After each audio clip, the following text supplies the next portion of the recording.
Feels like you're running at an incredible rate, Harry. Oh, a Dumb and Dumber reference, ladies and gentlemen. Ooh, mwah. It's a new mic. It's getting a little frisky. But you know what else is going at an incredible rate? My love for everybody that consumes this silly content on Instagram, on YouTube, on iTunes, the Trial and Error podcast as a whole. Thank you so much. And if you a loyal hoe, if you a loyal follower, you know earlier this week I posted my rendition of March Madness. It is, instead of a top 10 episode, I decided to bracket the best cartoons of our childhood, ours, the millennials, what have you. So, yeah, I'm going to go over it, break it down one by one, match by match, and it's all saturated in personal bias. This is the pre-podcast breakdown, but it's going to transition into the real legit thing because it's just me, baby. Me and this Apothic Red. Yes.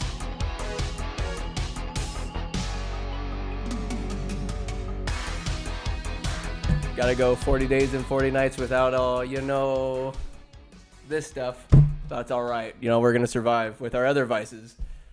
So, behold, without further ado, I got this because of the cover art. Yeah, there's alcohol content, and it's a red, but look at that. It's beautiful. Me gusta.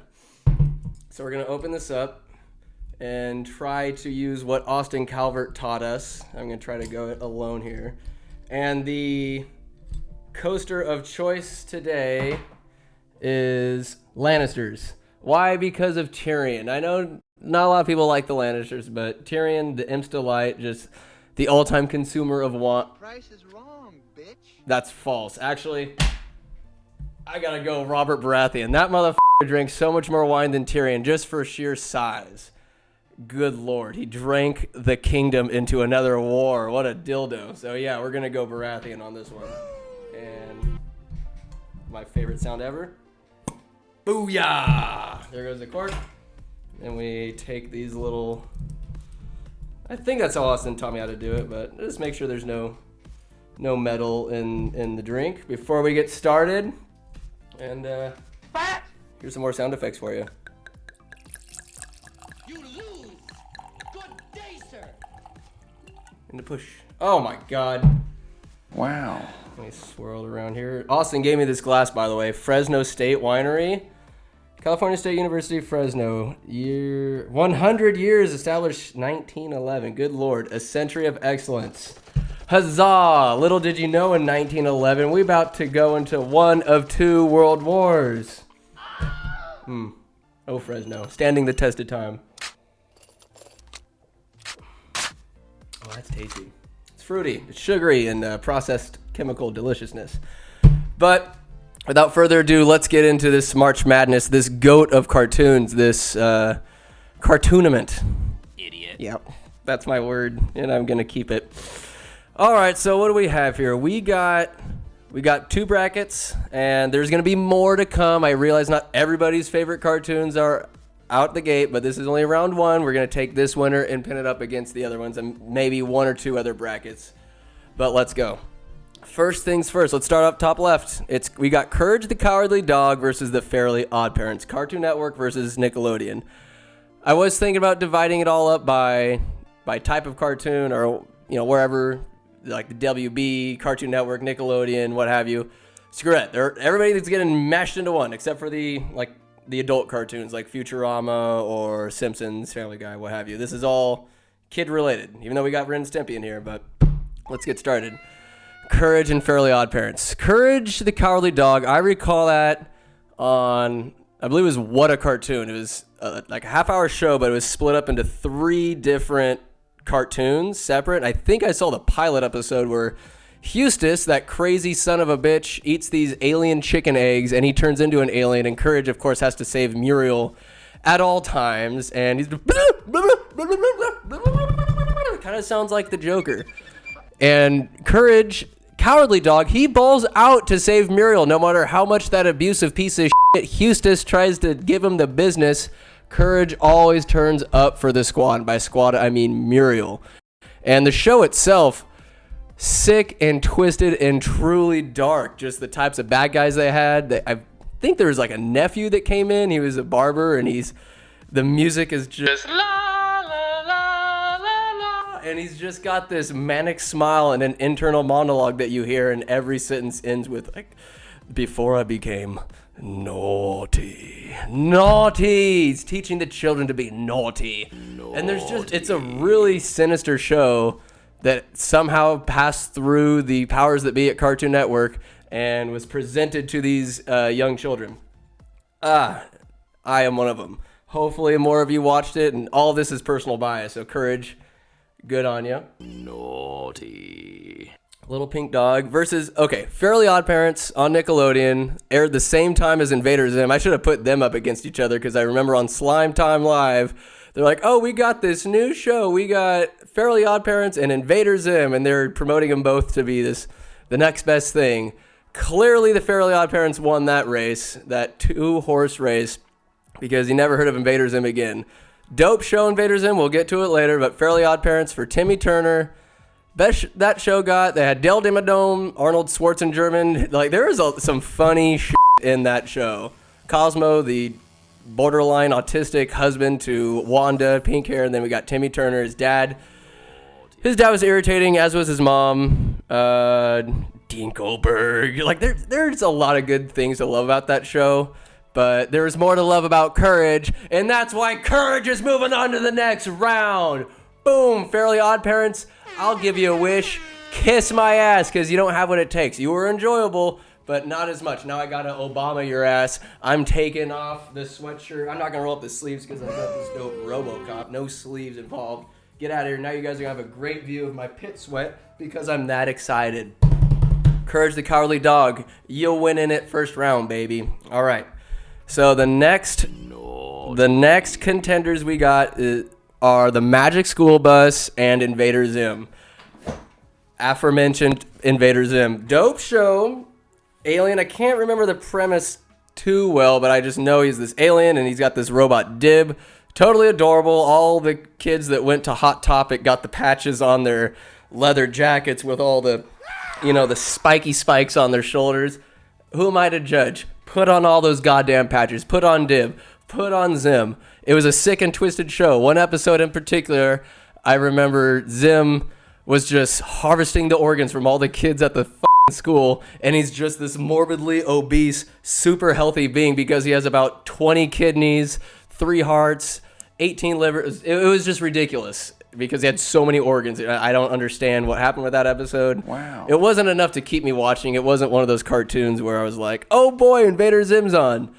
The Magic School Bus, however, that held some weight. That was not only educational, and I mean, it showed Naughty. Miss Frizzle is possibly one of the most dangerous teachers alive, and she puts these kids in harm all the time. An insurance nightmare with a possessed bus that turns into so many different wacky and glorious contraptions.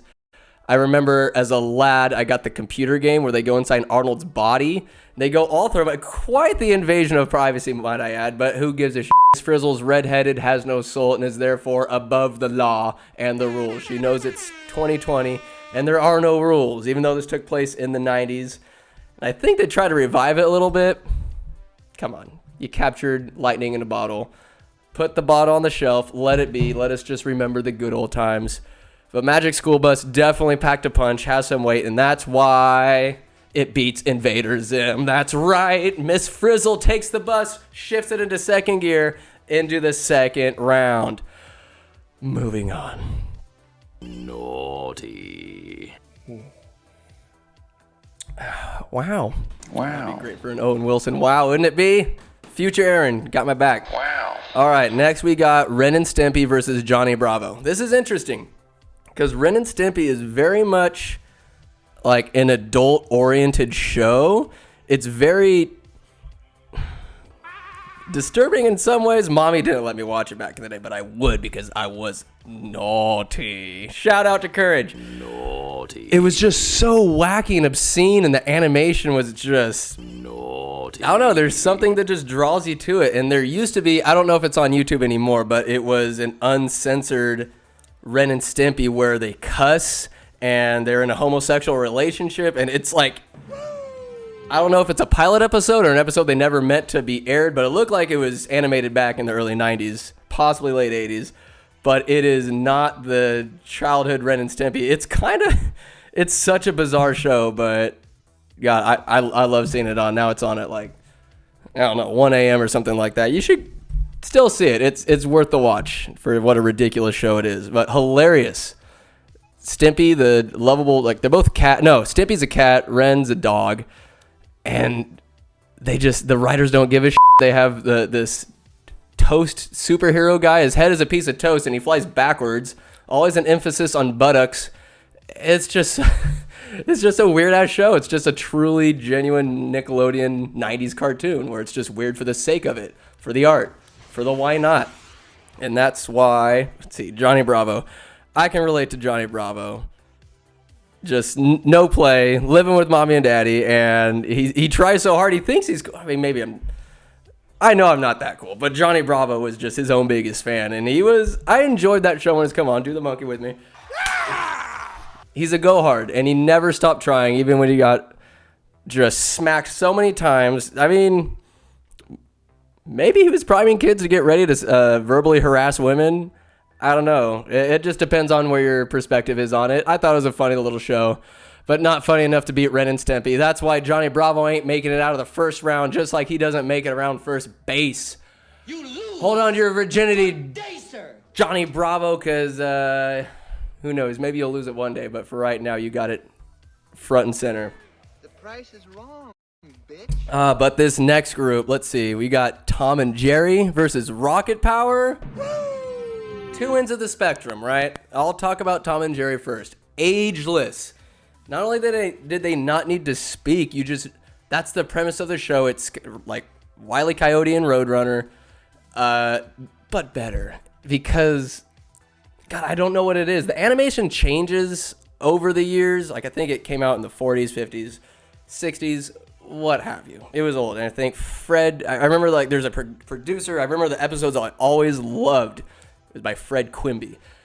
I think it's Quimby, but that was just the best animation, the funniest goddamn premises. They're in medieval France, and there's Jerry's little squire, touché, pussycat, and they're just fighting over the food in that episode. And Tom is like one of the Red Musketeer. Jerry and his little buddy are wearing blue sash.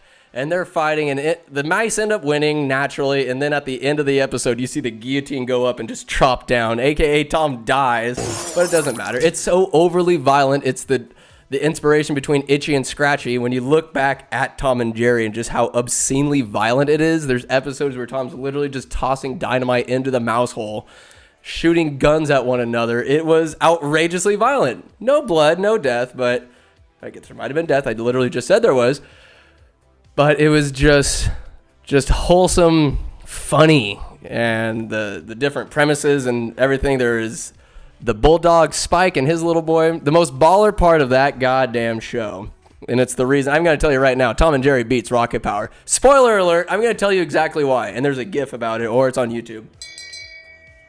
Shame. It's a cowboy setting, and Tom is Shame. strutting up to this white kitty, and he pulls out some smoking paper, not folded up obviously, and he spits out the tobacco, bloop, and then he rolls it up with one hand as he's just giving her the doe eyes, and then he pulls out Jerry and squeezes him. He's like, bah, licks it. He makes Jerry lick the cig, holsters the little bitch, and then Tom flicks it in the air, pulls out his revolver, bam! Lights it with a gunshot, holsters that, catches it with his bottom lip. Excuse me. And then he takes one drag, flicks the butt, and just goes, exhales, and the smoke forms the word howdy. And that's the only word you hear.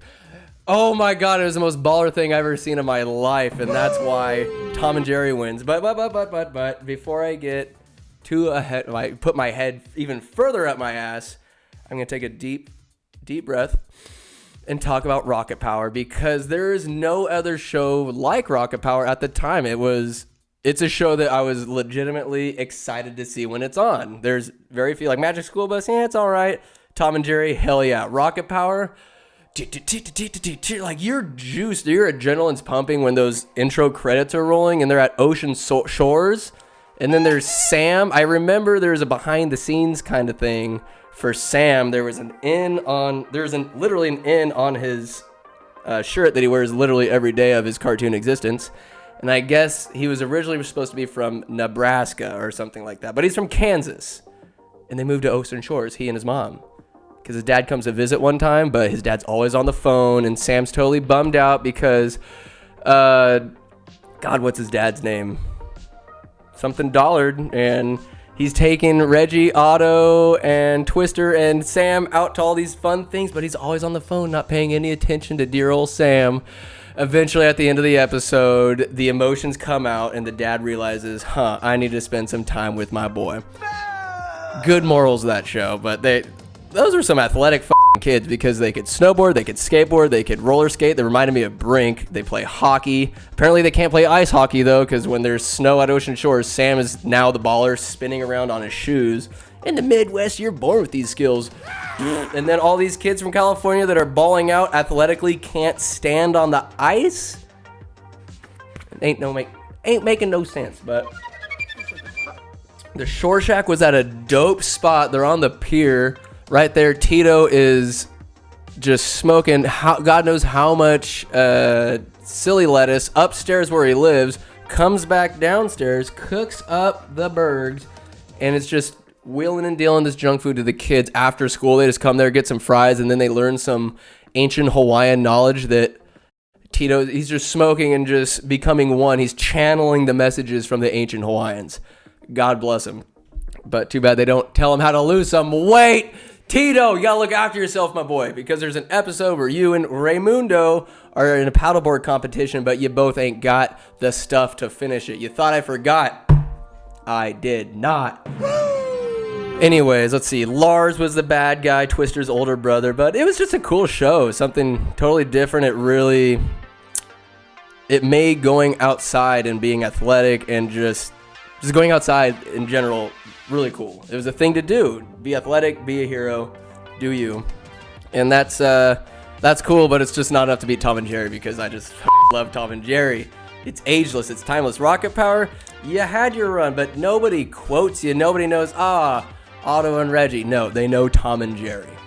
They got the tenure, baby. So, yeah. TJ, baby. Naughty. Now, let's see. All right, so it's Courage versus Magic School Bus. Then we got Ren and Stimpy versus Tom and Jerry. I'm going to try my hand at some post-production work. Here's the bracket as we see it. Wait, no, not yet. I'm going to go through the other side of the bracket, and then we'll do the post-production work on iMovie. All right, so what we got here? Let's start from the top right. Dragon Ball Z versus Dexter's Lab. Some heavy hitters. We got Duke versus North Carolina. Let's see here, baby. Dragon Ball Z, where do I begin? That was the show. That was the goddamn show from Raditz, Goku's brother, coming into town, getting their asses whooped. Goku sacrificing himself in the first saga. He's going out, but then he meets King Kai, and that just sets the whole story in motion. That show was brilliant from the arrival of Raditz to fucking Oob. After they defeat Majin Buu, he comes back as this little kid with all these powers. Brilliant. Through and through. It made you feel, at least for me, like I could do anything. It was so empowering. Their power, I was like, I want to be a Super Saiyan. I want to yell and scream and get my emotion out and just be this powerful master of martial arts, what have you. Goku is a character, terrible husband. He like ditches Chi-Chi to go train and do this and that and fight. A god-awful husband. Gohan gives up his abilities to fight. I mean, not giving them up, but he turns to the books. He falls prey to what his mother wants for him. But if daddy ain't there to support you and mom's there supporting your education and your well-being, I don't blame him for going that route. And he marries Hercule's daughter, a.k.a. Mr. Satan, but it's Videl. And then they have Pan, I believe. But that's all later on. I digress. Great goddamn show. My favorite bad guy has to be Cell because he's made up of all the good guys. Are you kidding me? He knows all their moves. He can literally do all of them. He turns Super Saiyan in his own kind of way. He has that gold aura around him, but he knows everything. He can do the Destructo disc better than that little bitch Krillin. He could do the Tri-Beam and Solar Flare like Tien. He's got Piccolo's Special Beam Cannon, the Kamehameha. I don't know if he ever busted out the Kaioken, and he reproduce those little mini cells, those cellulites, whatever they are, little blue guys, and they get up by Gohan. Oh my, Dragon Ball Z. But Dexter's Lab, adding a little more humor and just what a great premise. This little genius. I love the sound. Dee I can remember that intro of Dee just going through the hall and then going into the lab. It's so dope. And the oblivious parents, I love Dexter's parents. The dad and like the mom always walking on her tippy toes. Dee Dee is always, when she walks, you just hear a and she's such an idiot and always just ruffles Dexter's feathers. Him, his arch rival Mandark. There are some amazing episodes. And they also had, because that show is broken up, so it's 30 minutes, but 3 separate stories. The first one, always Dexter's Lab. The second episode was either I Am Monkey. I think it was like a super-powered monkey. I Am Monkey, I believe. It was either that, which I was never really excited to see, or it was The Justice Friends, and it was Major Glory. He's the equivalent to Captain America. And then there's the Imbraggable Krunk. He's a purple version of the Hulk. And then there's Val Halen. He's like Thor, but Van Halen, he's a rocker. Dude, my mighty axe. And it's just the 3 of them living in an apartment together. Pretty goddamn funny stuff. Like that one, oh, I just loved it. But Dexter's Lab was so funny. Gennady Tervitsky. Gendy? Oh my god. If I was really about it, maybe I'd know or perhaps look it up. But who has the time? Not when I'm drinking and my hands are busy. But it's the same guy that made Samurai Jack, the same guy that made or produced Powerpuff Girls. So good, Dexter's Lab, but you know what's better? Dragon Ball Z!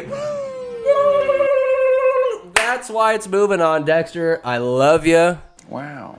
I love you, but you just can't outsmart the brilliance that is Dragon Ball Z. I'm sorry. If it's Dexter's Lab, you did what SpongeBob did. I'll get to that later. Your first rendition of seasons, amazing, and then they redid you. Dex, and the animation's not the same, nor was the show or the story or any vestige of what the glory of that show used to be, and you totally shit your pants. What pants, Dex? You're only wearing boots over your lab coat. Woof. No, none of the new episodes. You. The older episodes of Dexter. The only French I'll ever remember, omelette du fromage, because there's an episode where Dexter's got to memorize, he's got a French quiz the next day, and he's like, okay, I could just study in my sleep, it's all good. I spent all this time working in my lab, puts on some headphones, and then he presses play on the little tape recorder, or the cassette player, and it's like, the first thing, cheese omelette du fromage, and then it just loops. Excuse me. The track skips and keeps looping, so all Dexter hears over the entire night is omelette du fromage, omelette du fromage. And then the next day, Dexter wakes up and all he could say is omelette du fromage, cheese omelet. Oh my god, he passes the quiz, and then for some reason it's just a domino effect of success, and he becomes famous because he can only say omelette du fromage. The world just goes crazy. He's like on magazines, he's famous, it's hilarious. So after a long day, week, whatever of absolute fame, Dexter goes to his lab, he goes to the book. There's always a secret entrance, there's always some kind of funky, amazing way to get into the lab, never the same way twice. And you hear the computer say password, and he goes omelette du fromage. Earlier that episode he says Star Wars. Great password, by the way. And he gets it wrong. He keeps saying omelette du fromage. He can't say anything else. And then the computer's like, well, self-destruct will commence in 10 seconds. And Dexter starts freaking out, starts crying. And then the fucking lab blows up. And the last thing you see in that episode is Dexter in the rubble, cranking his socket wrench, like getting back after it, getting back to work. Which beckons something about the character. It's like, yes, this was horribly devastating, but he's back at it, starting from scratch. Omelette du fromage, everybody. Not good enough to get into the second round, but good enough for a nice little round, eh? Oh, Apothic Red. You and me do. Oh. The next one Legs. will kill you. Oh, son of a bitch. You shot me in the I don't know ass. what I'm doing. I need Austin back here. I'm just drinking for the sake of it, which is, oh well. All right, so moving on. We got Cat Dog versus Recess. Cat Dog was really bizarre. I hated the little blue mouse Winston, but Dog is voiced by Tom Kenny, who is also the voice of SpongeBob. If you go back and listen to Cat Dog, you'll for sure hear SpongeBob's voice. So it was just ridiculous. It wasn't a show I was always excited to see, but it was just great. Their antics, they ran into the Greases, the Greaser dogs. That one little poodle dog had a crush on Dog, that's his name. And one episode that I remember from that show was their teeth. What happens to one's teeth affects the other. So Cat's always taking care of his teeth. He's the clean freak, and like, you know, oh, their personalities are different. That's great. But you know, it shows kids, hey, work together. If you're attached to somebody, you're a Siamese twin, work together. But Cat's always taking care of his teeth, and Dog is just treating his teeth like shit. He's eating tires, he's eating junk food or whatever, and Cat's teeth are like falling out, and they're like, what the fuck? So they're like fighting, whatever, and then this is kind of a episode goes on. This is kind of a disturbing part, but Cat one night when Dog is sleeping, he's got all this junk food, just we're a real piece of shit to know that what he's doing is harming his friend. Doesn't matter. And oh god, and earlier in the episode, the dentist, that green rabbit who is literally every other character in the show, it's kind of like Eddie Murphy in his earlier movies, he sticks a needle in Cat's gum, and then you see Dog go, yeah, a needle into the gum. But that's besides the point. Later on, so Dog's asleep, Cat goes inside out, just sucks himself in, goes through his own body, and comes out of Dog's mouth. And he's inside out, like his guts are all hanging out. He just looks horrifying. He takes the toothbrush and the toothpaste, and he starts just brushing, and he's looking at his teeth. They're starting to get a little bit better. Then Dog wakes up with like, and he sees Cat like, oh, hey, what's going on? And then he's re-swallows Cat and pops him back out, right side out again. Like, it was disgusting, disturbing, but hey, I like that episode for some reason. And then there's Recess. I'm not gonna lie, Disney cartoons weren't really my thing. Recess was cool. I remember, this Womps, there's King Bob, there's Big Mikey, there's the athletic kid, Vince, and then, what was the angry girl's name?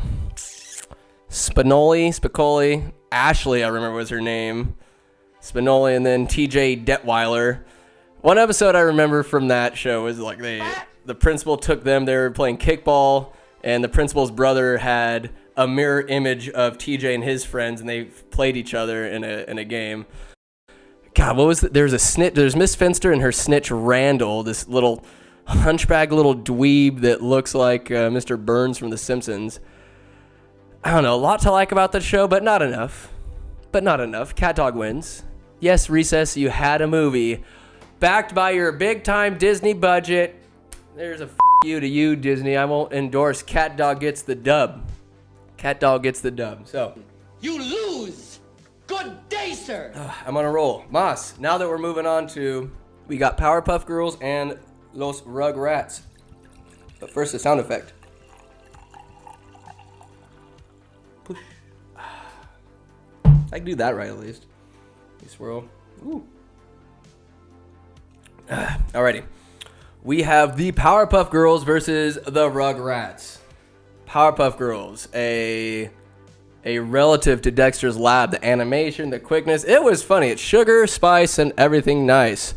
But that professor, that foolish professor, just knocked. He hit Chemical X, this nice vial, and it all went in. And then the concoction to make the perfect little girls. Why is he making the perfect little girls? I don't know. So yeah, it's Blossom, Bubbles, and Buttercup.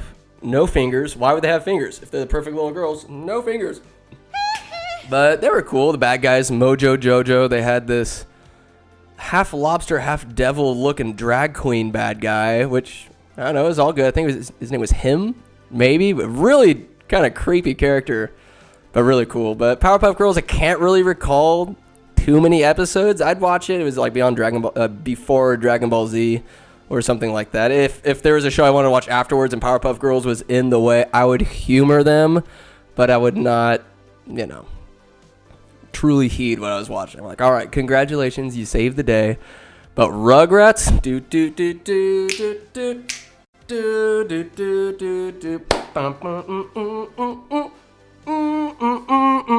all right, Rugrats.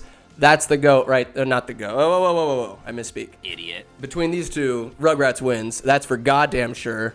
We got Phil, Lil, Tommy, Chucky, and that crazy bitch, Angelica. And it's so, that show, now that I'm thinking about it, what a great show. There's a lot of conspiracy theories, like it's Angelica is the only one that's alive, and Tommy's stillborn. Chucky is like a reminder of like a failed marriage or something. Phil and Lil they died in the womb and they didn't know if it was a boy or a girl. Like there's some really kind of ad-libbing, but it's some creepy, kind of cool thinkers, I'd say, of conspiracy theories. But Angelica is a very interesting character because she's the liaison between the baby world and the adults. It's like she can communicate with both. She's at this pivotal age, and it's what the conversations that the babies have. In the first season, it's really, really bizarre. The show was still kind of figuring itself out. The art was very zany and kind of, there's like a darkness to it almost. It's really weird, but there's Stu Pickles, Drew is his brother. They're always fine. There's Grandpa Lou, good for nothing piece of shit, always sleeping. Dee Dee with her hair, I'm not a fan of her just in her essence, her being in its entirety. Don't like her. Chaz, what a turd. Chucky's dad, square glasses, sir, with a red mustache on each side. Boo, sir. I will say, Drew's wife, Charlotte, hot. I'd say lawyer. She's in a power suit. She means business. Respect. Some of my favorite episodes were like the Christmas episode, and then there's a snow episode where Tommy and the rest of them are in the backyard, and they're just, their imaginations take flight, and that's the episode, is them going through and getting all these rascally adventures. And I think that was a big opening for me to use my imagination as a kid. It's like, why not? It's a backyard, but it could be a lot more because we make it so. We, the kids, imagination, whatever. It's really cool. It made it okay. Like, use your imagination. And the best part about it, now that I'm looking back now, is adults made all of these out of their imagination for kids. So it's like, when you're thinking about the writing and how these shows are produced, it's not like kids made these. There is a team of adults that are brilliantly creating this cartoon for kids, but for messages that can be brought on, or adults could watch it as well. And it's really, I don't know, the premise of it is brilliant. It's like babies are growing up, they're trying to figure out the world, and their innocence and their kind of their ignorance is so goddamn charming in the show. I would need to rewatch it, but I just recall just absolutely loving Rugrats. Still do. They did, after the first movie is where I draw the line. Yes, on VHS it was orange. Shout out to Nickelodeon for the orange VHS tapes. But it all went downhill with Dill. Get the fuck out of here, Dill Pickles. Dill Pickle. Yeah, funny, not good enough. Get out of here. The movie was garbage. Dill's garbage. Idiot. And then they go to Paris and Chucky gets a sister. Like, no.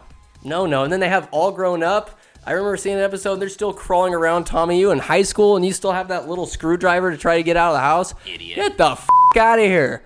What are you doing, Rugrats? But hey, good enough to make it into the next round. Congrats.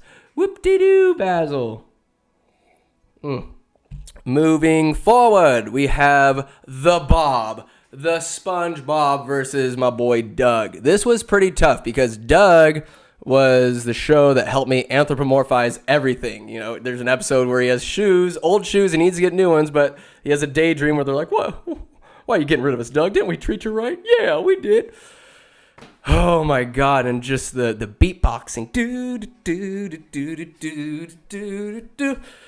Loved it. I love Doug. Roger Klotz, Patty Mayonnaise, was she that hot? I don't know.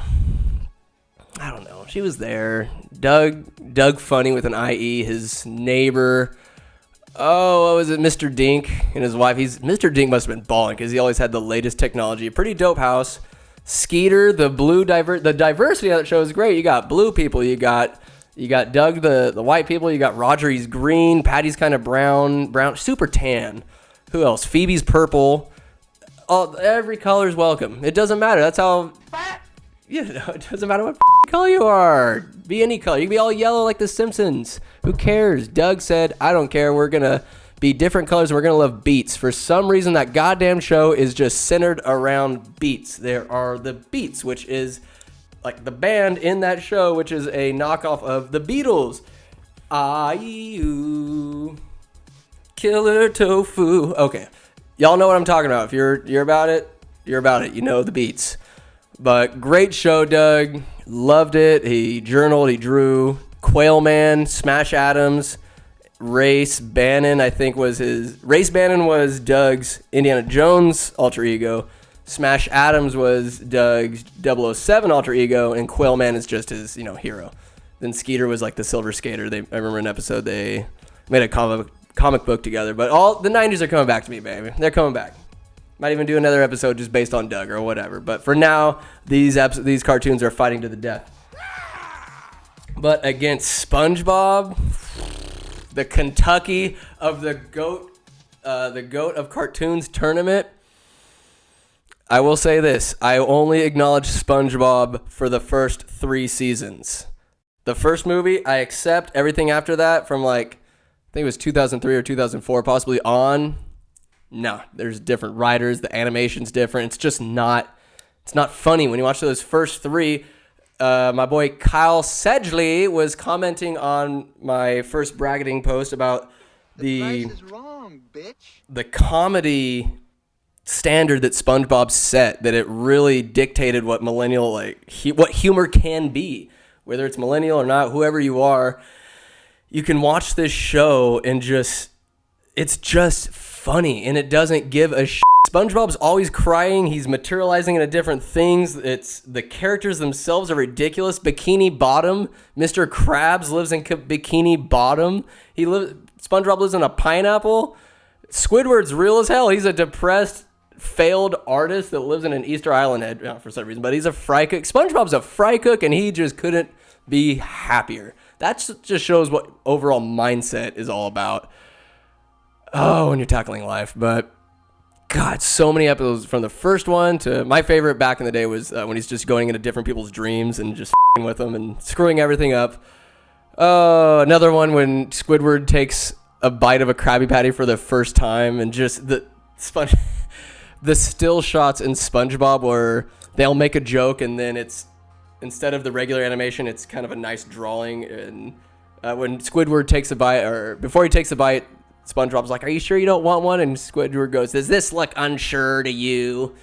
And it's just this really ugly image of Squidward with his eyes are sunken. It just really shows how soulless that character really is. Anyways, SpongeBob setting the standard, bringing us out of 1999 forward. And that's why the Bob is moving on. It beats Doug. Sorry, Doug, but SpongeBob is just, it's SpongeBob. SpongeBob, come on.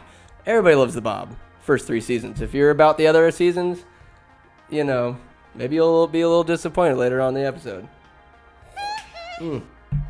Moving forward, we got Courage the Cowardly Dog versus the Magic School Bus. I think we're going to go a little faster now since I've got my bullshit out of the way. Courage versus the Magic School Bus. Courage is great. I did look forward to seeing it. It's dark and twisted, but I think for overall nostalgic value, I'm going with the Magic School Bus for this one. It's Miss Frizzle. It's educational. Her class is filled with every ethnicity, so you can't get mad at the show. Everybody's represented, although it's 2020 now, and who knows? Everybody's offended about everything. But Miss Frizzle, she had the secret sauce. She took us on these adventures. She took kids into volcanoes, into her students' bodies, into plants. She turned one of her students, Phoebe, I believe, into a plant, and they left her in a closet, and she's almost dying. Miss Frizzle should be arrested, but in this case, she gets away scot-free with a dub, and they beat Courage the Cowardly Dog. Magic School Bus, you're moving forward. The next one, we got Ren and Stimpy versus Tom and Jerry. 2-on-2. 2-on-2. Ren and Stimpy is so obscure. I don't know why I have such a soft spot for that show. But I also have a softer spot for Tom and Jerry, and it's moving on, baby. Tom and Jerry beats Ren and Stimpy in the second round. I couldn't be happier. I don't really have... I have love for Ren and Stimpy, but not nearly as much for Tom and Jerry. Those are late nights when you're past your bedtime at like 9:15. Tom and Jerry is on, and you just gotta love it. I think Cartoon Network still has Boomerang going on, or maybe it's a separate network where it's all the old shows. And again, this is but a fraction, obviously, of all the cartoons that are out there that we enjoyed as kids. There will be more renditions of this type of episode, but we're just gonna move on with this one. There's only so much space on Photoshop, and you can put on Instagram. Moving on, we got Dragon Ball Z versus Cat Dog. I'm thinking I should have put Dexter's Lab in another bracket to make it more of a fight, but there's sleepers that come out in March Madness, some upsets. This ain't one of those times. Dragon Ball Z cuts Cat Dog in half. I was trying to think of something else to say, but straight up, Cat Dog just gets the business, and they're gonna take a seat because DBZ is like, they get the dub. They get the dub. Goku always wins. Except for against Cell. He got his ass kicked by Cell and ends up dying. But doesn't matter. Dragon Ball Z over Cat Dog. Yes, it's an manga or anime. Whatever. Comment. Help me out here. But over Cat Dog, it just, you can't even compare. Longer storylines, better developed characters, emotions, this and that.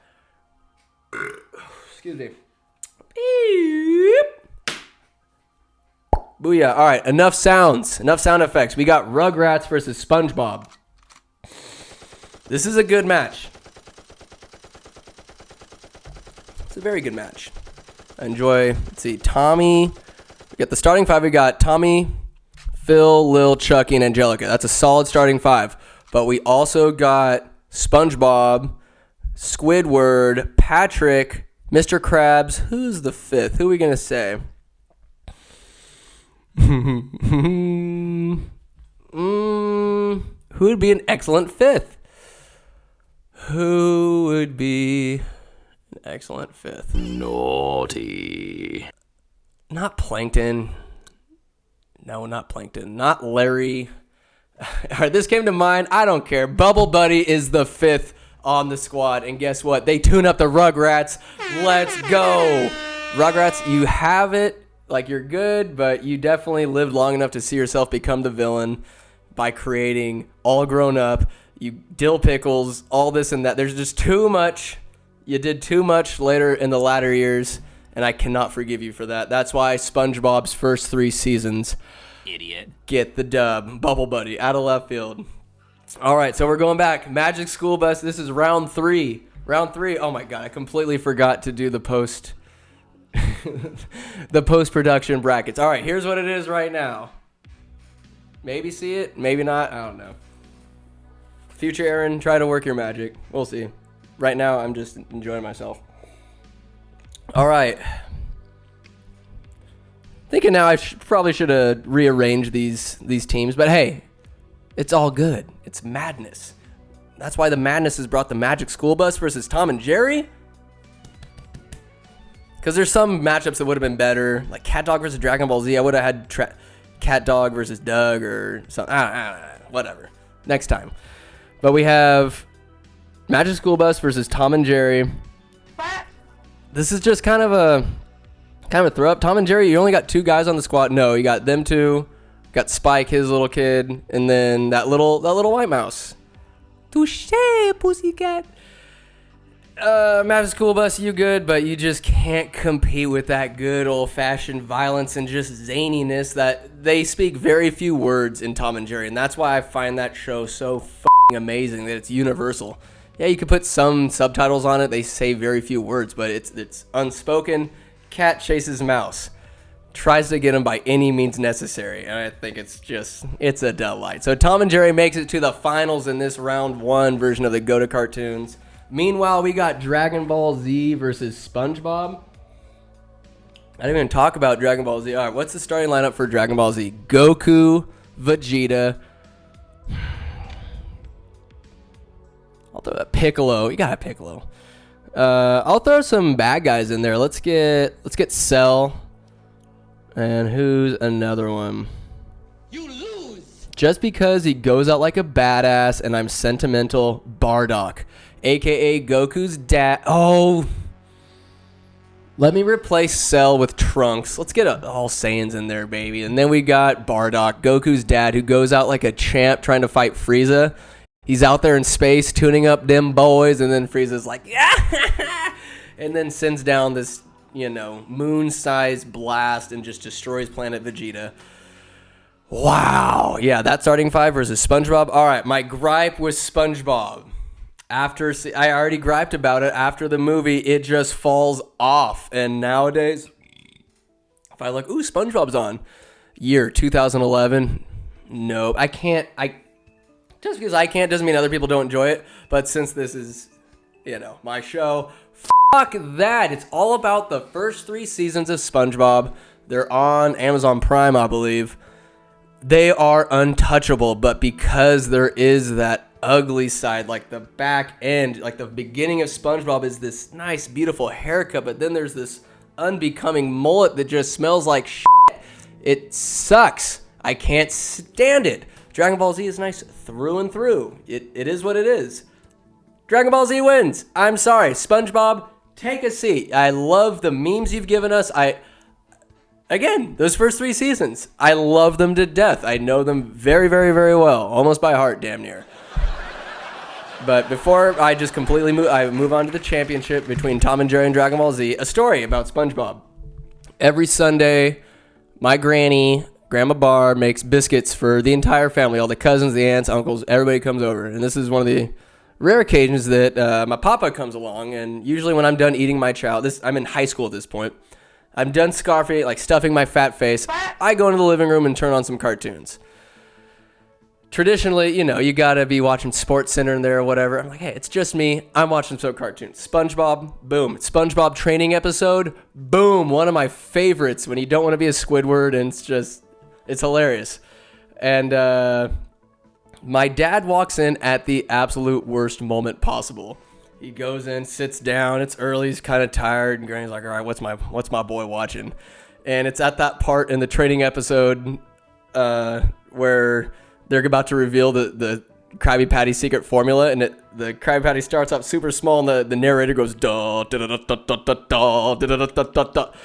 If you're familiar with that episode, that goes on for a solid minute to, I don't want to say 2 minutes, but it's at least a minute. And as the narrators, that's the joke, is how long and ridiculous this epic zoom up of the Krabby Patty is. And my dad just looks at me and goes, Jesus Christ. And he leaves.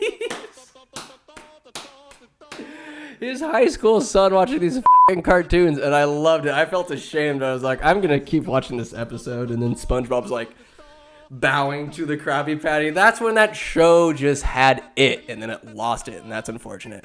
But 2 shows that have it, Tomas y Geraldo versus Dragon Ball Z, Goku and them boys. It's a toughie. The nostalgia that is Tom and Jerry, the agelessness of it. However, Dragon Ball Z just happens to be one of my faves. I told you this goddamn episode was going to be filled with personal bias, and let me tell you what, it is. That's why Dragon Ball Z wins round 1. That's right, they're the champions. And I'm going to put this right here. I'm going to show you. We're in the lunchbox. Ad-libbing. Get out of the way, Master Chief. But check it out. I got this blanket back in the day. A little tapestry. Boom. Goku and the boys sitting up there ready to roll, baby. And that is round 1 of the Cartoon Goat Tournament. I hope you liked it. I also hope you hated it. If you disagree, send me some comments. It's okay to disagree, damn it. But these are my choices. So keep leaving comments. Keep listening to the show. Keep loving the show. I forget that I need to talk into the mic. But anyways, I love you guys. Get ready for the next round coming up. Mwah. You lose. Good day, sir.